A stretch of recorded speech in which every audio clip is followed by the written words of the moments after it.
Real talk. macOS is third string on the ham radio computer pantheon of ham shack computers. It's just not as usable with the software that currently exists in comparison to that of Windows and especially Linux, which I think has grown a lot in the last 5 years or so. However, and this Venn diagram of users is getting smaller and smaller as we think about who are ham radio operators that are Mac users and who might have these radios that are going to be the topic of today's discussion. There is a new software title that just came out for the iPad, and it also exists on macOS. It's been out a little bit longer. It's called SDR Control. It is based, at least the look and feel of it, the way you actually control it, off of Smart SDR, which is the same software on macOS that is used for Flex radios. And today, we're going to take a look at this awesome piece of software.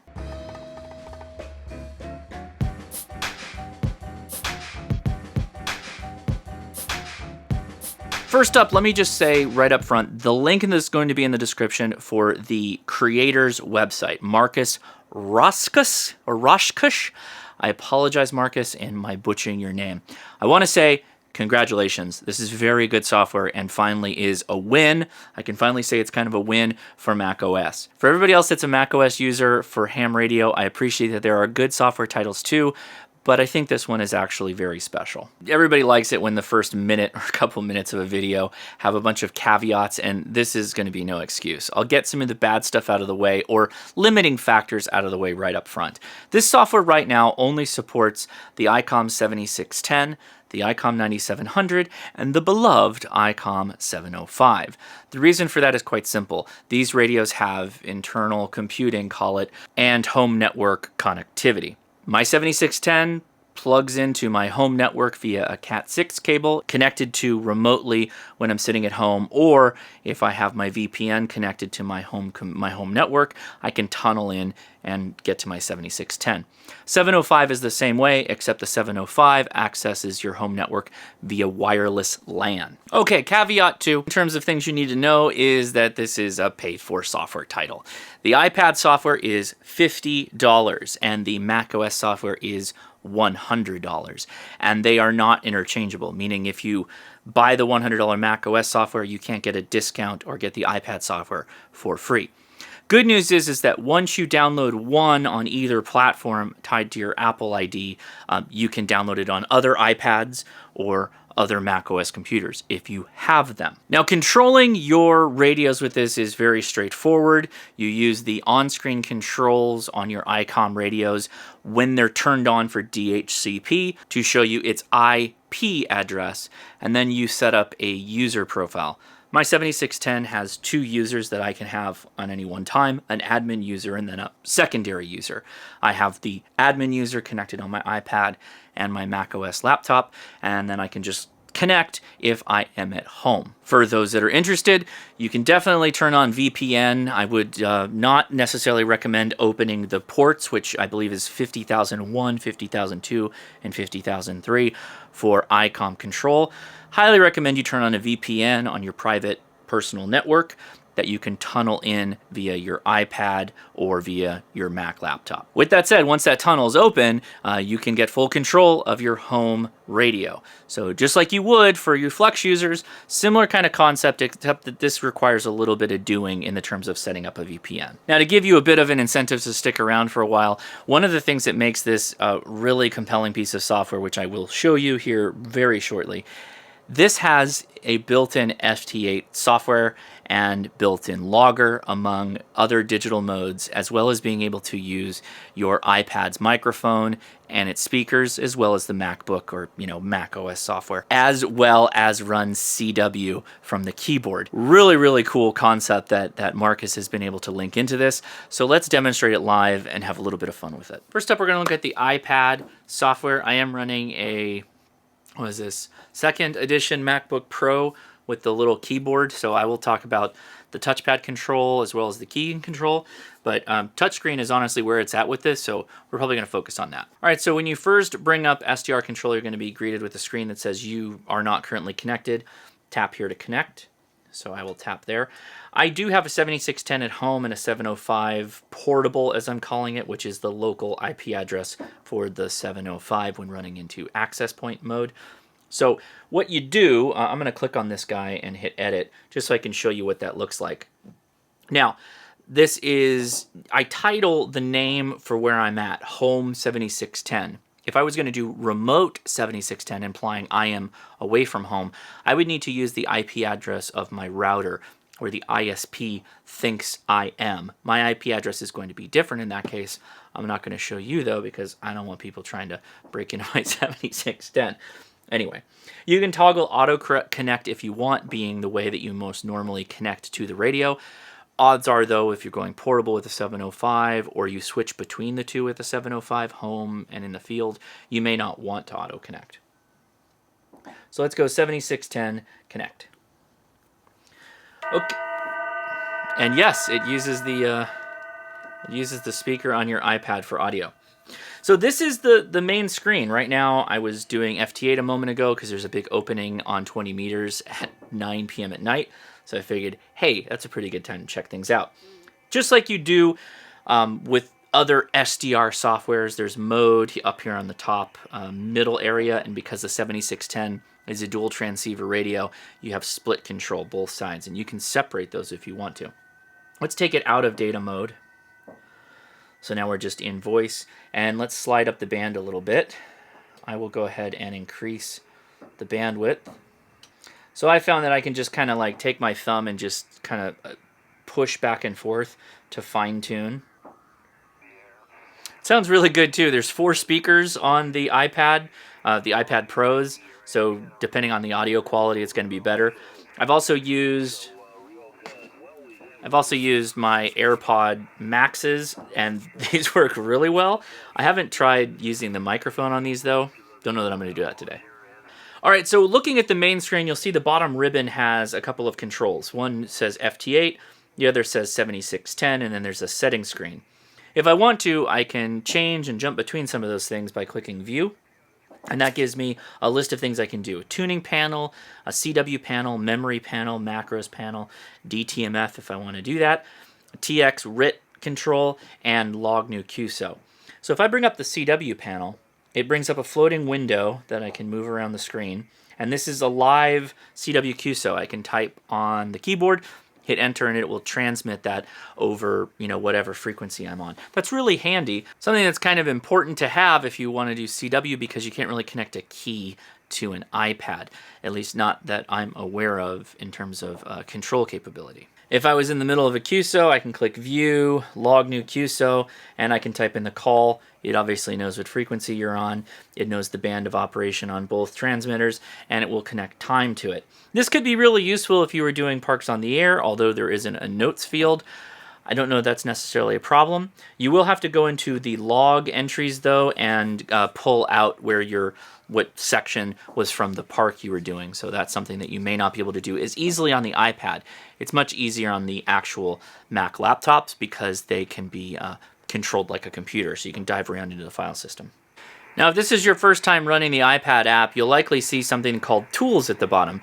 Tools are any application that you can run kind of in that little spot. It replaces whatever you're working with at one time. So if you click Tools, this is a list of what you can pull up when you are also running the waterfall. You could have a MIDI controller. That's pretty cool. You can have PSK reporter, DX cluster, CW macros, call sign lookup, band plan, a logbook, network stats.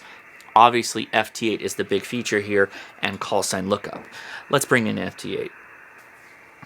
Okay, so FT8 is pretty straightforward, very stripped down menu. Upper left-hand corner, you click which band you want to be on. We want to stick with 20 meters, so we'll leave it at that. I'll click RX. It will move the radio down, and obviously you start hearing FT8 noise bits, right? Now, this is just going to match exactly what you'd expect the WSJTX app to look like. You'll see CQs on the top, and then at the bottom, that's where you'd be working cues. So let's find somebody. Let's go with the Canadian station there. If you just double click it, it'll make the little TX button on the left-hand side red. And we should, hopefully... Oh, we got a POTA? Oh, we'll go POTA. Go POTA for sure. Sorry, Canadian station. Ah. So you can see there, it told me that K7 car answered somebody else, so it decided to not transmit to car. That's okay. We can wait. Let's look for another CQ. Okay, we'll go to that. We'll go to that Canadian station. So it's going to work through the standard QSO. VA7LM. Let's make that contact. Oh, maybe not. We went to somebody else with a +2. All right, fine. Let's find somebody else so we can demonstrate this and get on with the video here. You had your chance, bud. K1LTJ. All right, K1LTJ, let's do this. Can't hear me, can he? Now, clicking the transmit button when you're in the middle of an FT8 transmit takes you immediately out of it. It's like clicking halt. I assume it's often better to have it just fail out immediately if you're concerned your radio isn't functioning correctly, particularly if you're remote. Even if you're, upstairs in the back bedroom, you may not want to run downstairs to where your radio is and click on buttons and stuff like that. So it's probably better. Oh, there he is. All right. He's back. K1LTJ. Let's make that contact. Oh, he said I'm -1. This should be quick. We'll see. Because I want to show you how the log works. Now, probably one of your favorite things, as well as mine when I'm doing my live streams, is the grid tracker screen. I've got that cool map up that shows who's hearing me and who I've heard, etc., etc. There we go. There's an RF73. This has something very similar. Well, this wraps up. I'm going to bring up the map. Check this out. Yeah, buddy. Look who was hearing me. I'm making it into... looks like Eastern Russia. I got to be careful. Anyway, you can see that this is a really cool map view. And you can flip it around and just make it more like a grid tracker view if you want to. Show you who's hearing you at what. So let me go back to the FT8 app. There it prompts me for the log. I'll click Yea Verily, click Save. QSO's done. That's it. That's all you have to do for FT8. So if you wanted to do parks on the air, for instance, this would be pretty easy to do. Oh, wait, somebody else wants to make a contact. W5KY. There you go. They'll get a contact in with you, too. All in all, I find that this is a pretty high-speed, low-drag version of WSJTX. There's probably some refinements in here. Obviously, like parks on the air, the ability to append POTA to your call sign when you're making your CQ calls or working, whatever you're doing. That would be really helpful. I don't see a way of doing that yet, but it's likely something that can be added. W5KY, you called me out and you didn't call back immediately. I expected immediate response. I'm just kidding. Something else that's kind of cool is while you are doing FT8, it will actually overlay the call signs on the waterfall. So if you zoom in here, pretty cool. You can see that. Oops. And it turns red when you have the transmit on. Oh, I kind of changed the transmit here. Let me go ahead and flip that back. There you go. So I was having so much fun with the iPad software, I forgot to pull out my MacBook and show you what it looks like on here. So let's take a look. I am on 20 meters right now. This is the next day. Turns out today they said that the solar flux index is as high as it's ever been since 2014. That's good news. Very excited for the high solar cycle here.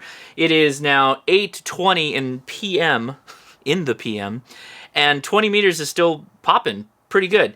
So again, it's a very similar control structure, whether you're on the iPad or the macOS software, except that some things are going to work a little bit differently. Obviously, when you're on the MacBook or Mac computer, you're going to see windows, right? It's not going to be floating screens that are tied completely to the app. You can go in and actually pop up things like the DX cluster.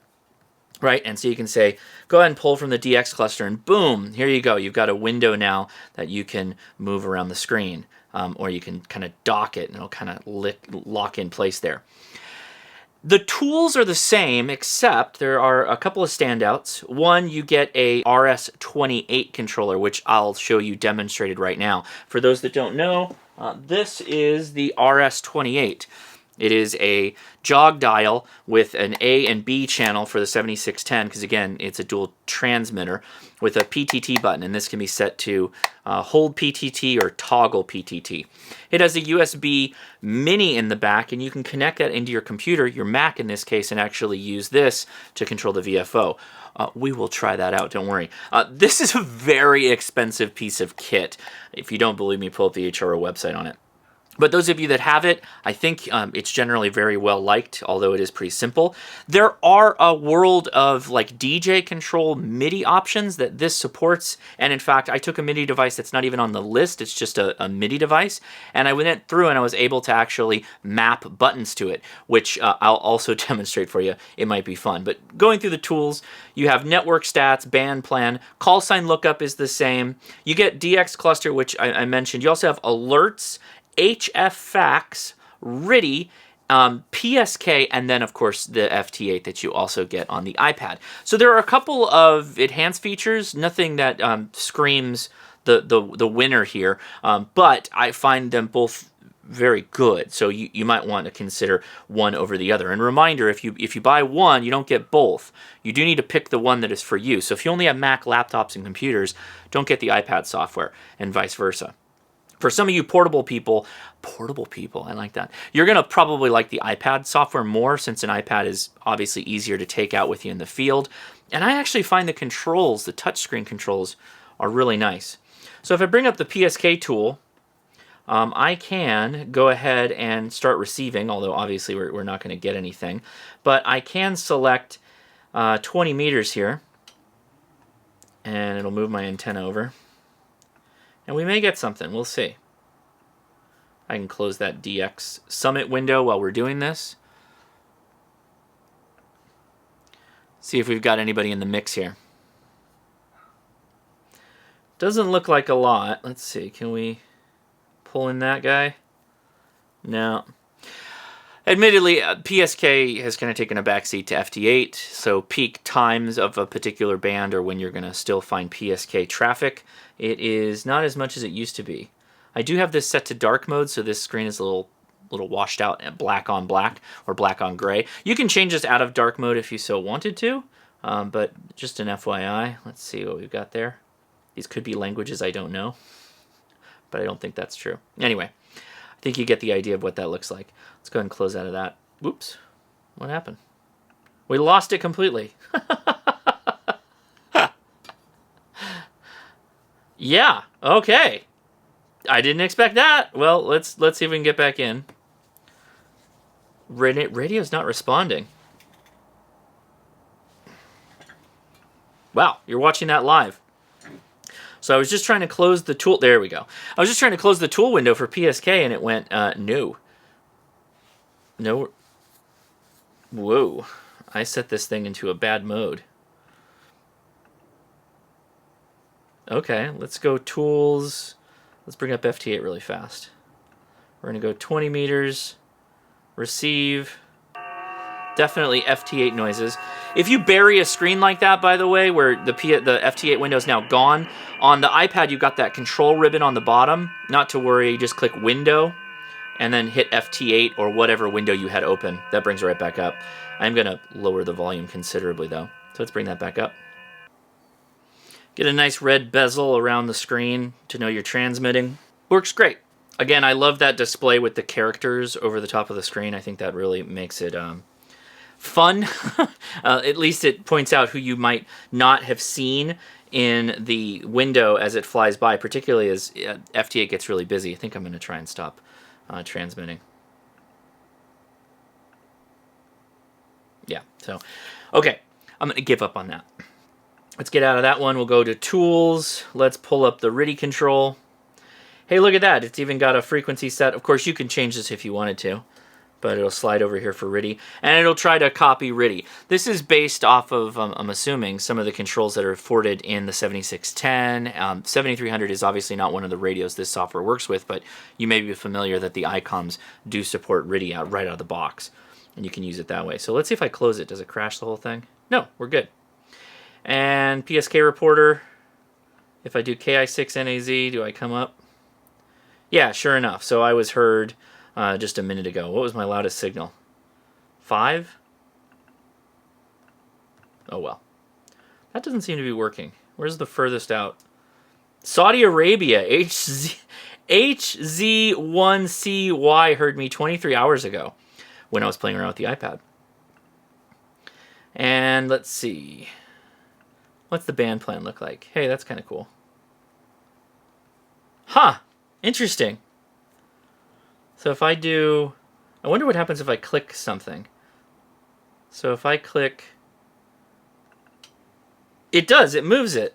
I just heard it move the antenna. So let's go there. And sure enough, it drops us at 14.225, which is the space for general access. So let's see if we hear anybody out there. Now let's say I was listening to somebody and I was ready to make a QSO with them. I can click View, Log New QSO. Yeah, pretty good. Let me bring up that log again. We got a Victor Echo 6 Charlie Alpha, Kilo India 6 November Alpha Zulu. Kilo, I think I got Kilo India 6 November Alpha Zulu. Thank you for tuning back for my call. My name is Reggie, Romeo Echo Golf India Echo. Please come back with your name and Yes, thank you for the QSO. Name here is Josh in Cerritos, California, and I have you at about a 5.7 to 5.8 here. QSL? I'll copy that. Very good. Josh, good evening. And copy that California around 5.7 to 58 for the report. Thanks very much for your beautiful report, Josh. I copy you about the same 58. Calgary, Alberta, Josh. I wonder what you have for station, Josh, collecting station working condition there for the log. Kilo India 6, November Alpha Zulu from California, Victor Echo 6, Charlie Alpha. I'm running an ICOM 7610 at about 100 watts into a 3-element step IR, 3 elements here on 20 meters. And I'm actually talking to you through my laptop, which is connected remotely to the station. So I'm curious how my audio is coming to you over the microphone on my laptop. Wow, congratulations, Josh. You got your station remote. Is that a remote station, Josh? Right? No, it's testing in my home right now, but yes, it can do remote when connected to the network as it is right now. I just need to do like a VPN connection to branch in from another network over to my radio. But yeah, right now all wireless. I could connect a mic to my laptop if I like to, but I wanted to see what it sounded like just over the air like this. So how is my audio? Is it okay? Orange, you copy that. Mike, sorry about that. I'm not very familiar with the terms you're using, the VPN and those kind of stuff, but you're sounding good here. It seems that you're speaking a little bit far from the microphone. That's only my opinion, Josh. Readability is 100%. I'm just assuming you're kind of far away from the microphone. There's a little bit some sort of reverb, maybe because of the distance, or maybe it's the room. I'm not sure where it's coming from. But the quality, it's just amazing quality, perfect. Around maybe, I would say 55, 45 for the bass treble there. Go ahead, Josh. Oh yes, thank you for the audio there. Yeah, I'm a bit closer, but I was a bit farther a minute ago. Yeah, like I said, this is really one of the first contacts I've made this way, and I'm testing it out for future use if I ever am on travel and need a remote solution. So, good contact from California. I think you said Alberta, Canada. So thank you so much for the bit of a DX contact there. Thank you. So pretty effective. The only comment I'll give is I wasn't remembering while trying to do video and everything else that call sign of the individual, and since I had the control software on the full screen, the window pushed back the log window. I don't think that's that big of a deal. You can just kind of make the window a little bit smaller and you can see your log now window if you wanted to do that. That would be nice if we could dock that somewhere. There is plenty of little enhancements that can come over time with software like this, and I imagine we'll probably see some of that. It's really good though in its first showing here. I'm really impressed, and I think it's well worth the price. If I haven't said that, I am gushing a bit at this, in part because it's actually really good, and in part because it's like this all-inclusive Mac thing, which is pretty new for the Mac space. Let's play around with the encoder here, the RC28, and see if we can get it up and running as well. If you want to set up the RC28 device, you go to Tools, RC28 Controller, which pops up a window. You plug in your device, you click Enable, it'll say connected when it's there. But I think you still have to go in and do some mapping here, and so that's what I did. What you do is you control, so I'll spin the wheel and that comes up. I'll hit the PTT button, that comes up, and the F and 1, 2 buttons. And it's literally moving to whatever I touch. So we know that it's seeing them. But you notice the mapping, there's nothing connected to it. This mapping over here is empty. So if I click on that and I go, let's say the wheel, and I click Assign, I now have different options that I can do. In this case, let's do frequency.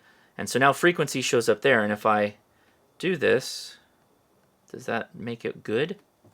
Yeah. So now I have VFO control, and it's sliding around, full capability. So let me find an empty frequency here because I am going to set the PTT button now. I'll go to PTT, double click, PTT control is selected. I'll hit Assign, and I want PTT toggle. That's the way I like this to work. So we're going to go, where is it? I'm sure I passed it already. PTT toggle. There you go. And you hit Done. Okay, so now, close out of this.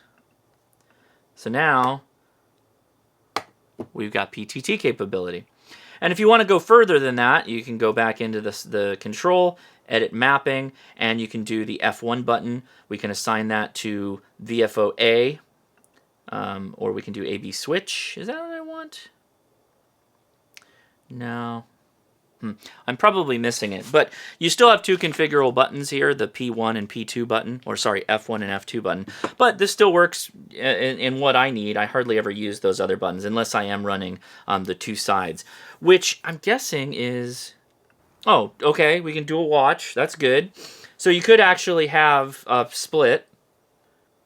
Whatever. Anyway, let's try out another MIDI device. Let's show you what an actual MIDI controller would look like in this case. So I'll disconnect my RC28 and I'll pull out. So you guys saw this on another little short video that I made. Now the encoders don't work in terms of regular MIDI, but I have an OP1 here and the keys are all MIDI control. So if I turn this on and I connect it, I was playing around with this a little beforehand, so I'll connect it up. Now you go to Tools, MIDI Controller, and it already identified the OP1 there. There are a couple of different devices that it has compatibility with. So for example, the CMD Micro, the CMD PL1, by the way, these are all like little hand-sized devices that have a rotary encoder or, you know, an endless encoder and buttons that you can configure. In my case though, I'm not going to mess with any of that. I'm going to leave it custom. I'm going to go to edit mapping, and every time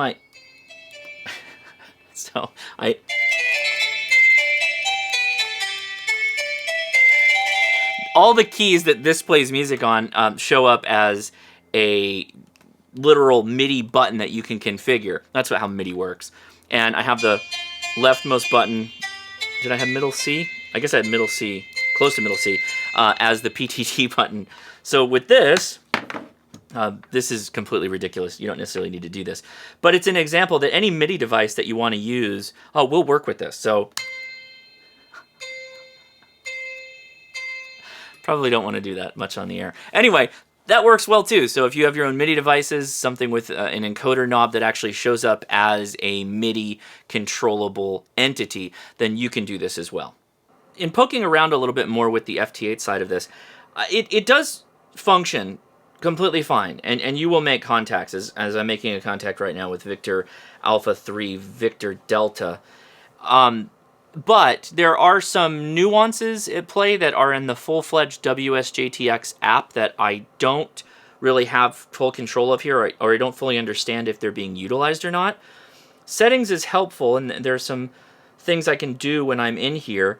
That's nice. But what I'm not seeing is things like, am I running split right now? I can run split with the 7610. If I click split, does that mean it's doing it? I'm not really sure. Maybe it is. We can probably test that. Let me save this QSO first. So if I click split, okay, split is now active, and I go back to FT8. Let's get out of the contact here. Here's a really powerful station. Let's chase them down. I'm wondering if it's going to transmit on either side and go back and forth. That would be really cool. Also, I realized that I'm not really transmitting from any one location. I don't see... Oh, there it is. The receive, and there's the transmit. Okay, so we can offset it on the screen by literally typing down here when that's set up. Right now I'm transmitting on the same frequency they are, which might not be that effective. Also, semi-difficult to line yourself up, I noticed.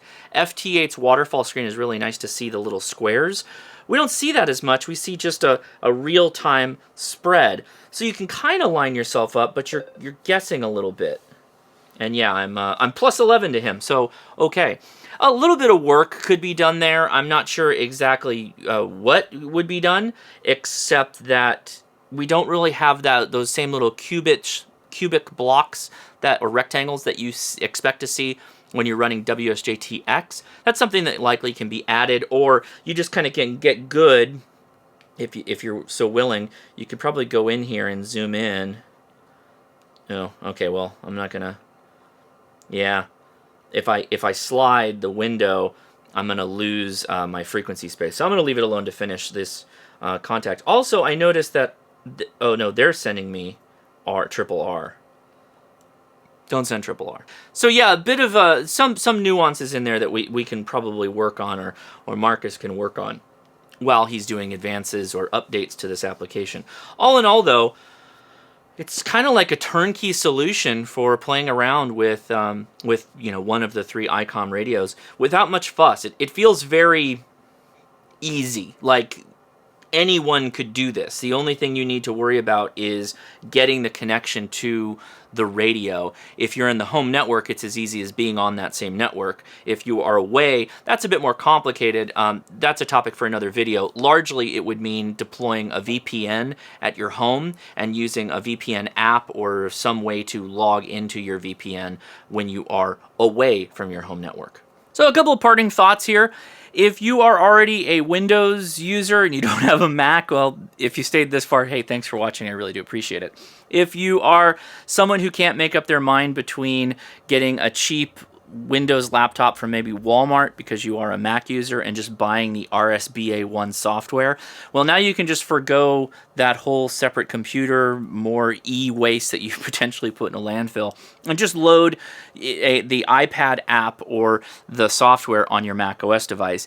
It's less than that of the RSBA1 software, and obviously the cost upper of even buying a used Windows laptop for, again, this Venn diagram, which is quickly separating of users that actually have these radios, plus are also macOS users, then that's a solid way to go. I particularly like the iPad software. Very nicely done. So this is a solid buy for me. I mean, like... Again, big W for iPad and macOS. It doesn't really take it out of the 3rd place spot unless this fits into your very specific radio lifestyle. 3 non-specifically entry-level radios. The 705 is probably the cheapest in the lineup, followed by the 9700 and then the 7610 right there. But if you have these radios and you are a Mac user and you really like Mac software, you're gonna enjoy this. I pretty much can guarantee it. Anyway, please tell me your thoughts on SDR Control in the comments field below. If you are a Mac user, love to hear your thoughts. If you're an Apple hater, I don't care about your comments at all. I use all operating systems. I use Windows, I use Linux, and I use macOS. They all have very unique purposes in which I use them, and I enjoy them all. So, no hate accepted in the comments. I don't care what you think about Mac or Apple or anything like that. If you'd like to leave your comments on the SDR Control, that would be cool though. Anyway, I'm Josh KI6NAZ. If you enjoyed this video, give me a thumbs up. If you had not already, please subscribe, and I will talk to you later. See ya.